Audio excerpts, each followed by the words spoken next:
Lakini pia kipekee niwashukuru praise and worship wote, wanawake wote wa praise and worship team na kwaya zote za wanawake, upigeni makofi na wenyewe wamefanya vizuri sana. Lakini pia kipekee niwashukuru walimu wageni wote waliokuwa wamekuja, Pastor Emmanuel kutoka Uganda, dada Joanita kutoka Dar es Salaam. Mungu awabariki sana kwa ajili ya kuja na kutufundisha na kusema na sisi. Wapigeni makofi pia. Kipekee pia niwashukuru wapiga vyombo kwa pamoja na sisi. Wapigeni makofi sana. Vijana walifanya kazi nzuri ya kusaidia pia kusambaza barua za mialiko. Wameshirikiana pamoja na sisi. Mungu awabariki sana. Mungu awabariki sana sana. Na kipekee nimshukuru kila mwanamke. Kila mwanamke mpige makofi kila mwanamke kwa kazi nzuri walifanya.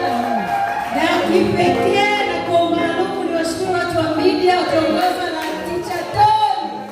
Makofi kwa Teacher Tony. Kwa Amos. Fadhili pia Martha.